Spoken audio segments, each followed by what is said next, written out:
Pernah kepikiran nggak, bagaimana kalau pertahanan terbaik melawan ancaman siber global yang mengincar anak-anak Anda itu, bukan firewall yang super mahal atau perangkat lunak pelacak yang canggih, Oh ya, terus apa dong? tapi justru, deretan kursi plastik, sekotak lemper, dan tetangga-tetangga Anda ngumpul di lapangan RT. Wow, itu gambaran yang sangat spesifik ya. Iya kan? Coba bayangkan itu sebentar. Maksud saya, kita kan sering banget merasa ancaman era digital terhadap anak-anak ini tumbuhnya jauh lebih cepat daripada kemampuan kita sebagai orang tua untuk menangkalnya. Betul, rasanya kayak kita selalu tertinggal satu langkah di belakang teknologi. Nah, tapi hari ini kita tidak akan membahas ketakutan itu.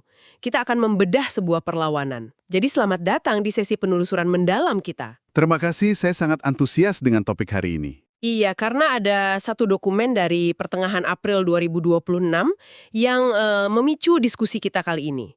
Ini adalah sebuah proposal kegiatan akar rumput bernama Ruang Rasa. Ruang rasa, nama yang menarik. Sangat menarik. Ini diinisiasi oleh warga RW 001 Perumahan Bumi Cermai Apsari di Gresik. Dan asal Anda tahu ya, ini bukan sekedar rencana kumpul warga biasa, buat arisan atau kerja bakti gitu. Tentu bukan. Dari yang saya baca, skalanya jauh lebih serius. Tepat.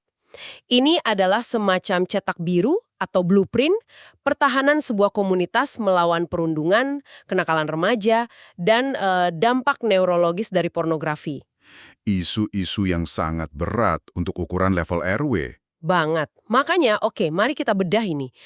Karena jujur saja, melihat warga tingkat RT dan RW merumuskan strategi penanganan masalah global sekompleks ini, itu sesuatu yang sangat langka. Sangat langka. Dan kalau kita lihat dari kacamata psikologi komunitas, ini adalah dokumen yang sangat brilian. Brilian bagaimana maksudnya? Pendekatan warga Bumi Cermai Apsari ini membuktikan satu hal fundamental, yaitu masalah global yang masif seperti dampak internet tanpa batas dan pergeseran sosial itu selalu membutuhkan intervensi lokal. Jadi harus diselesaikan dari lingkungan terdekat dulu ya? Betul, karena gini, ketika masyarakat dihadapkan pada ancaman sebesar pergeseran budaya digital ini, insting pertama biasanya adalah kepanikan moral. Kepanikan moral? Kayak gimana itu prakteknya? Ya, orang tua cenderung mengisolasi diri. Mereka mengurung anak-anak mereka di rumah, menyita HP, dan menyalahkan pihak luar. Menyalahkan internet, gitu. Oh iya.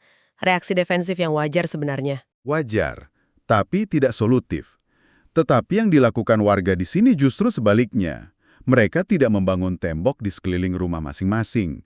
Tapi mereka memilih untuk keluar, membuka pintu, dan duduk bersama di ruang publik. Wow, itu perubahan pola pikir yang besar. Dan waktu saya baca latar belakang proposalnya, mereka mendefinisikan ancaman itu dengan sangat spesifik loh. Iya, mereka tahu persis apa yang mereka hadapi. Bukan sekedar ketakutan abstrak kayak internet itu bahaya. Dokumen ini secara eksplisit menyebut bullying, kriminalitas remaja, dan paparan pornografi. Tapi disinilah saya mulai merasa agak skeptis saat membacanya. Oh ya? Bagian mana yang bikin Anda skeptis? Di dalam dokumen itu, mereka secara jelas menyebut pola asuh atau parenting sebagai benteng utama untuk memitigasi resiko-resiko ini. Oke, lalu masalahnya di mana? Bukankah ini terdengar seperti mengkambing hitamkan orang tua? Mengkambing hitamkan bagaimana? Maksud saya, kita hidup di era di mana algoritma media sosial dirancang oleh ribuan insinyur jenius di Silicon Valley yang tugasnya memang untuk mencuri perhatian anak kita. Apakah adil kalau kita hanya menuntut orang tua di rumah untuk menjadi bentengnya? Saya paham keresahan Anda. Iya kan? Mengibaratkan pola asuh di era digital itu, buat saya seperti Anda memberikan kunci mobil sport super cepat ke anak remaja Anda, tapi Anda cuma mengajari mereka cara menyalakan radio, bukan cara pakai remnya. Lalu pas mereka nabrak, lingkungan nyalahin Anda sebagai orang tua. Analogi mobil sport tanpa rem itu sangat akurat. Pas sekali. Dan justru disitulah pergeseran paradigma dari proposal ini menjadi sangat penting untuk kita bahas. Oke, coba jelaskan ke saya. Yang memukau di sini adalah warga RW 001 tidak bermaksud mengatakan, "Hei para orang tua, ini murni salah kalian kalau anak kalian rusak."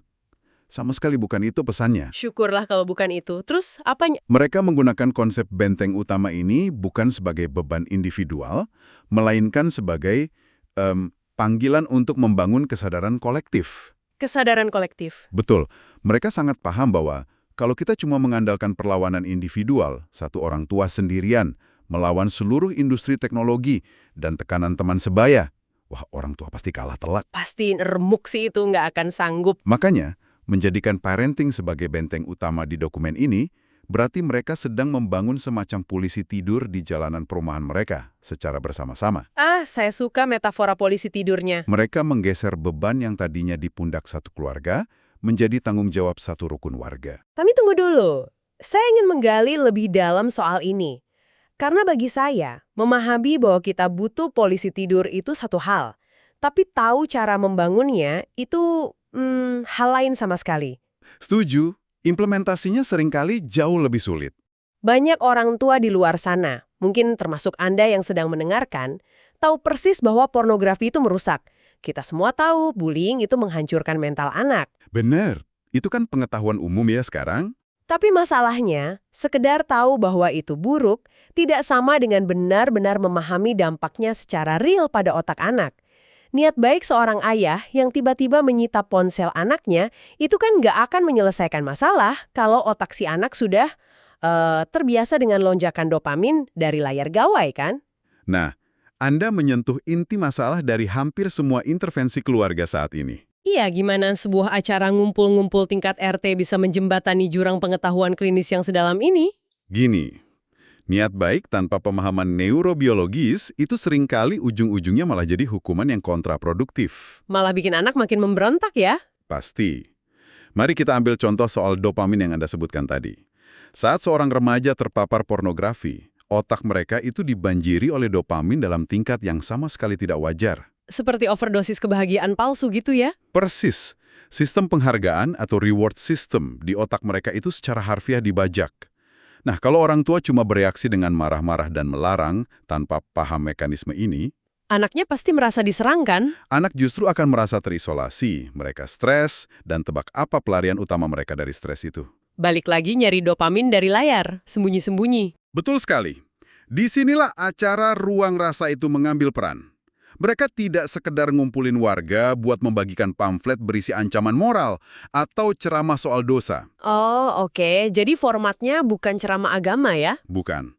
Mereka merancang sebuah wadah di mana pengetahuan klinis dari para ahli tentang gimana sirkuit otak remaja bekerja, kenapa remaja lebih impulsif, itu diterjemahkan ke dalam bahasa sehari-hari. Bahasa yang membumi ya? Iya, bahasa yang masuk akal dan mudah dipahami bagi ibu-ibu dan bapak-bapak di perumahan tersebut. Jadi alih-alih nyasi ceramah tentang anak zaman sekarang nakal-nakal, mereka sebenarnya sedang membedah anatomi dari masalah itu sendiri. Tepat sekali, mengedukasi akar masalahnya. Dan yang bikin saya sampai menggeleng-gelengkan kepala pas baca proposal ini adalah, bagaimana cara mereka mengemas sesi edukasinya. Memangnya bagaimana mereka mengemasnya? Ini bukan di auditorium Hotel Bintang 5 dengan AC dingin dan kursi empuk loh. Mereka mengadakan ini di lapangan serbaguna RT 004, di ruang terbuka. Di lapangan rumput gitu ya? Sangat merakyat. Iya, dan konsep acaranya mereka sebut sersan, serius tapi santai. Disinilah ini menjadi sangat menarik bagi saya.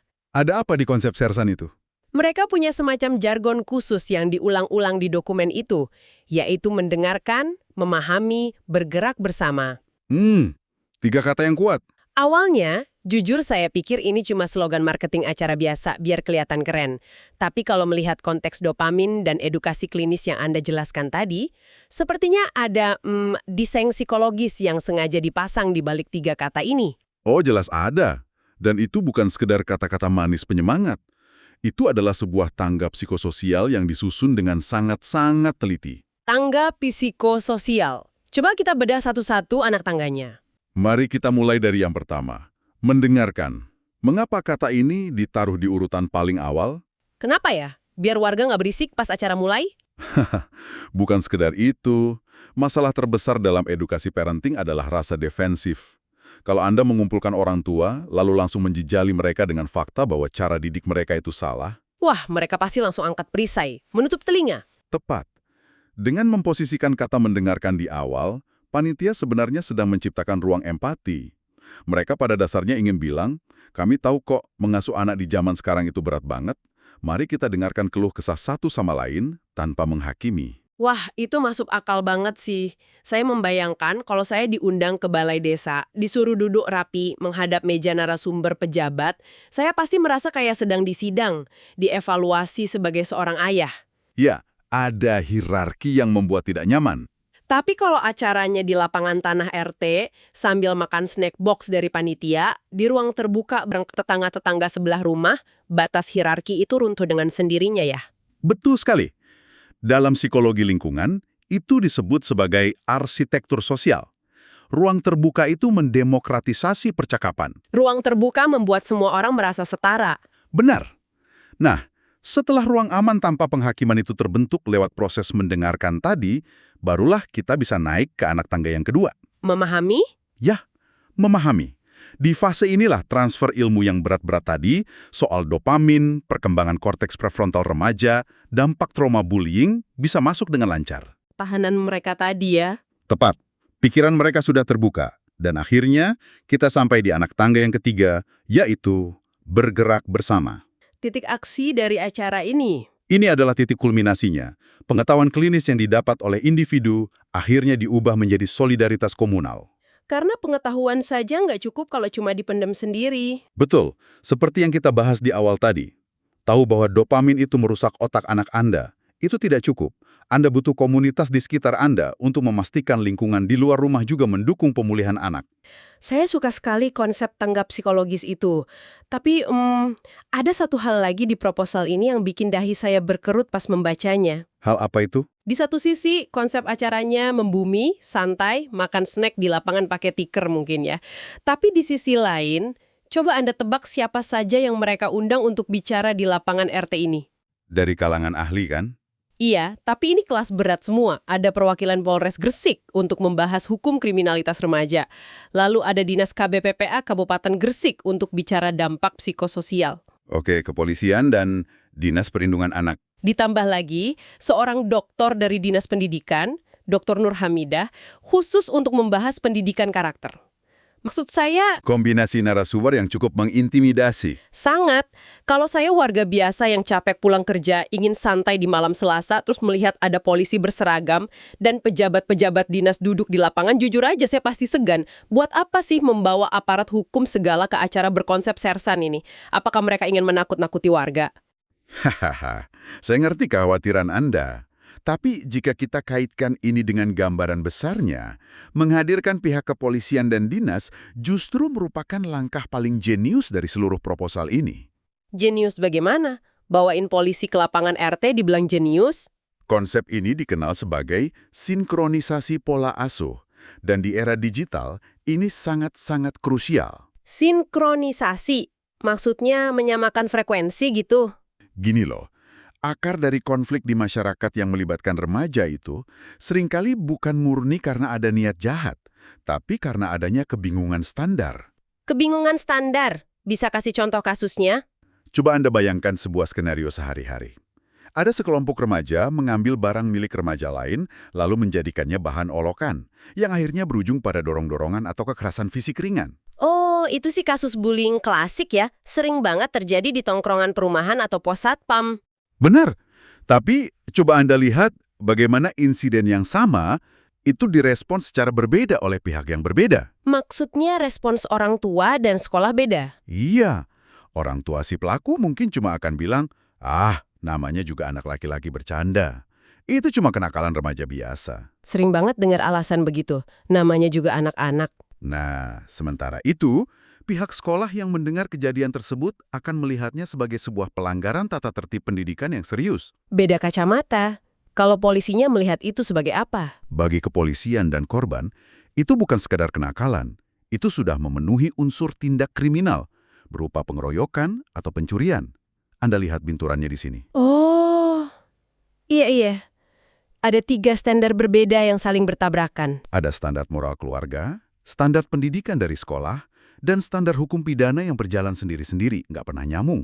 Astaga, saya mengerti sekarang. Selama ini kita hidup dengan kompas yang berbeda-beda di masyarakat. Pantas saja kacau. Betul. Orang tua sering merasa batas toleransi anak mereka itu masih di area aman. Padahal secara hukum, satu kaki anak mereka sebenarnya sudah masuk ke dalam jurang kriminalitas tanpa mereka sadari. Tepat. Dan ketika ketiga institusi ini, hukum dari Polres, perlindungan dari Dinas KBPPA, dan pendidikan dari Dinas Pendidikan duduk bareng di satu panggung di lapangan RT, Mereka tidak sedang mengintimidasi warga kan? nggak sama sekali. Mereka justru sedang mengalibrasi ulang kompas warga itu. Benar sekali. Dengan begitu, warga mendapatkan satu pedoman yang terpadu tentang apa yang benar-benar disebut sebagai standar perlindungan anak yang ideal. Ruang abu-abu yang sering dijadikan alasan bahwa, ini cuma kenakalan biasa, itu langsung dihapus bersih ya malam itu. Betul, polisi hadir untuk memberikan kepastian hukum batasannya di mana, perlindungan anak memberikan pendekatan empatik jika terjadi sesuatu, dan bakar pendidikan ngasih metode parentingnya. Ketiga elemen ini bersinkronisasi secara harmonis malam itu juga. Wah, itu cara pandang yang luar biasa terhadap birokrasi dan aparat. Jadi, polisi itu datang bukan sebagai penindak atau tukang tangkap, tapi sebagai pembuat pagar batas yang jelas, supaya warga nggak salah melangkah dalam mendidik anak. Sangat masuk akal. Dan strategi itu membuat acara tersebut punya bobot yang berharga bagi masa depan warganya. Nah, yang lebih menarik lagi adalah bagaimana cara mereka menutup acara ruang rasa malam itu. Oh, bagian penutupnya. Memangnya ada apa? Setelah semua sinkronisasi pengetahuan ahli dan hukum itu selesai, sekitar pukul 9:30 malam, acara ini nggak langsung dibubarkan begitu saja. Oke, lalu mereka ngapain? Makan-makan, asi. Iya, mereka menagih hasil nyata detik itu juga di tengah lapangan. Mereka tidak membiarkan warga pulang ke rumah begitu saja seolah nggak terjadi apa-apa. Apa sih sebenarnya fungsi psikologis dari deklarasi atau komitmen publik seperti ini di akhir sebuah acara edukasi? Nah, ini memunculkan pertanyaan penting tentang mengapa begitu banyak seminar atau talk show parenting yang berbayar mahal itu seringnya berakhir sia-sia. Karena ilmunya nggak dipraktekin pas sampai rumah. Betul, seringkali sehebat apapun narasumbernya di Hotel Bintang 5 itu, efek kejut dari materi tersebut menguap begitu peserta tidur dan bangun keesokan paginya. Kebiasaan lama secara otomatis mengambil alih lagi. Iya sih, balik lagi main HP, nyuekin anak. Nah, dengan memaksa dalam tanda kutip ya, warga untuk melakukan pernyataan komitmen di depan umum, kepanitiaan ini sebenarnya sedang mengunci pengetahuan yang baru didapat ke dalam sebuah kontrak sosial. Kontrak sosial antar tetangga. Iya. Dalam psikologi, tindakan ini memicu fenomena yang disebut social accountability atau akuntabilitas sosial. Saya rasa saya tahu arah pembicaraan ini. Dan jujur saja, ini mungkin bagian yang paling rumit dan paling gak enak dari hidup bertetangga di Indonesia. Oh ya, kenapa Anda bilang begitu? Mari kita jujur-jujuran saja. Jika saya sedang jalan-jalan sore di perumahan, lalu saya lihat anak remaja Anda yang umurnya masih belasan tahun sedang nongkrong di pos satpam sambil nonton video yang gak pantas di HP-nya, apa yang akan saya lakukan? Kebanyakan orang sih akan pura-pura nggak lihat, jalan terus. Tepat. Atau saya bakal pulang, ceritain ke istri saya, lalu besok paginya itu jadi bahan gosip ibu-ibu di warung sayur kan? Kenapa kita milih bergosip daripada menegur? Karena kalau saya tiba-tiba negur anak Anda sebagai orang tua pasti tersinggung dan marah. Emangnya kamu siapa ngatur-ngatur anak saya? Urus saja keluargamu sendiri. Begitu kan biasanya responsnya? Iya, dinding privasi keluarga di masyarakat kita itu kan sangat tebal dan sensitif, susah buat ditembus. Sangat tebal dan jujur saja, sangat beracun jika dibiarkan dalam konteks menghadapi ancaman digital saat ini. Budaya gosip di warung sayur yang Anda sebutkan itu sebenarnya adalah produk dari rasa ketakutan. Takut dianggap mencampuri urusan orang lain. Betul. Warga takut melanggar batas privasi keluarga lain. Tapi di saat yang bersamaan, nurani mereka cemas melihat perilaku remaja yang mulai menyimpang. Disinilah letak kejeniusan dari pernyataan komitmen di lapangan RT tersebut. Karena mereka berjanji bersama-sama di depan satu sama lain. Saat Anda, saya, dan seluruh warga RT mengucapkan janji untuk bergerak bersama melindungi anak-anak secara publik, kita sebenarnya sedang meruntuhkan dinding privasi yang tebal itu. Kita sedang memberikan otorisasi kepada tetangga kita. Wow, jadi secara nggak langsung malam itu kita ngasih izin ke lingkungan sekitar untuk ikut berpartisipasi mengasuh anak kita. Persis. Mekanisme akuntabilitas sosial ini mengubah total kontrak bertetangga. Setelah deklarasi publik di lapangan itu, mengasuh anak bukan lagi semata-mata urusan domestik yang tertutup. Jadi kalau besoknya kejadian di pos satpam tadi terulang, Jika besoknya Anda menegur anak saya yang sedang menonton konten negatif, Saya sebagai orang tua tidak punya hak lagi untuk marah atau tersinggung. Karena Anda sudah terikat janji semalam sebelumnya. Betul. Karena saya ingat, tadi malam di lapangan sambil makan lemper, saya ikut berjanji bahwa keselamatan generasi muda di RT ini adalah tanggung jawab kolektif. Luar biasa dampaknya ya. Kita telah mengubah energi dari budaya gosip yang toksik menjadi budaya kepedulian yang sangat protektif. Tetangga tidak lagi dilihat sebagai ancaman yang suka mencampuri urusan domestik, melainkan sebagai mata, telinga, dan jaring pengamanan tambahan bagi anak-anak kita sendiri. Menakjubkan, benar-benar menakjubkan. Sebuah dokumen proposal yang cuma setebal beberapa halaman dari pertengahan bulan April ternyata adalah sebuah master plan transformasi budaya tingkat mikro. Sangat visioner untuk ukuran pengurus RT. Rasa dari warga RW 001 Perumahan Bumi Cermai Apsari Gresik ini jauh melampaui sekedar kumpul warga atau talk show edukasi biasa. Ini adalah sebuah manifesto kepedulian komunal. Tepat. Di saat dunia sibuk berdebat dan pusing tentang regulasi internet secara global, warga di perumahan ini justru mengambil langkah nyata di depan mereka. Mereka menolak menjadi korban pasif dari perubahan zaman. Mereka proaktif mengambil alih kendali atas lingkungan mereka sendiri. Ya, mereka mengambil ketakutan dan kebingungan terhadap dunia digital, pergaulan bebas, kekerasan remaja, lalu mengubahnya menjadi kekuatan komunitas yang terkoordinasi, terkalibrasi secara hukum, dan tentunya berpendidikan. Saya sepenuhnya sepakat dengan rangkuman Anda.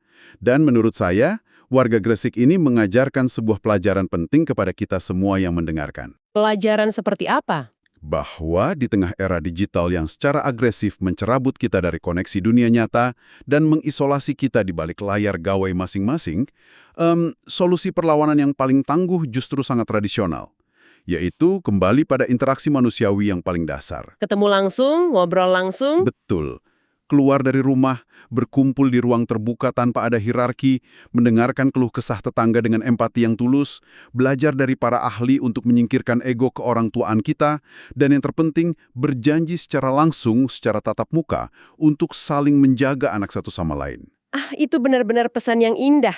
Jadi, apa arti dari semua ini bagi Anda yang sedang mendengarkan? Kita telah berbicara panjang lebar hari ini tentang bagaimana sebuah komunitas bersatu untuk membangun benteng pelindung. Membangun polisi tidur bersama. Betul. Membangun perisai untuk anak-anak mereka dari ancaman mengerikan yang ada di luar sana. Dari konten negatif di internet, dari paparan dopamin layar yang merusak sirkuit otak, dari tekanan destruktif teman sebaya, hingga ancaman terjerumus ke dalam lubang kriminalitas. Ancaman eksternal yang nyata. Tapi, sebelum kita mengakhiri sesi penelusuran mendalam ini, saya ingin meninggalkan Anda dengan satu pemikiran provokatif untuk Anda bawa pulang dan renungkan sendiri. Silakan. Proposal Ruang Rasa ini sangat berfokus dan terbukti sangat brilian dalam upayanya menyelamatkan anak dan remaja dari paparan layar gawai dan dampaknya di lingkungan luar. Namun, pernahkah Anda berpikir, bagaimana jika tantangan yang jauh lebih besar dan jauh lebih senyap justru datang dari dalam rumah kita sendiri? Bagaimana jika para orang tua ini, yang dengan niat suci ingin menjadi benteng pertahanan bagi anak-anaknya, sebenarnya juga sudah teradiksi parah oleh layar gawai mereka sendiri? Ketika anak kita pulang sekolah dengan hati yang hancur karena dibully temannya, dan mereka hanya butuh satu hal, yaitu untuk didengar. Apakah kita benar-benar menatap mata mereka? Atau kita malah menggumamkan respon seadanya sambil mata kita tetap terpaku menggulir lini masa media sosial kita tanpa henti di ruang tamu? Itu tamparan yang cukup keras untuk banyak orang tua. Pertanyaannya, jika anak-anak di RW tersebut memiliki acara keren ini untuk dilindungi, siapa yang akan menyediakan sebuah ruang rasa khusus agar para orang tua ini bisa disadarkan? Agar mereka terlepas dari jeratan ponselnya sendiri untuk bisa mulai benar-benar mendengarkan anak-anak mereka secara nyata di meja makan keluarga. Karena pada akhirnya, sehebat apapun komunitas Anda di luar sana, Anda tidak akan pernah bisa membangun benteng yang kuat di tengah badai digital jika tangan Anda sendiri terlalu sibuk menggenggam gawai alih-alih merangkul anak-anak saat mereka menangis. Renungan yang luar biasa. Terima kasih telah bergabung bersama kami dalam sesi penelusuran mendalam hari ini. Mari kita mulai ciptakan ruang rasa itu, tidak hanya di lapangan terbuka RT kita, tapi mulai dari ruang keluarga kita masing-masing malam ini juga. Sampai jumpa!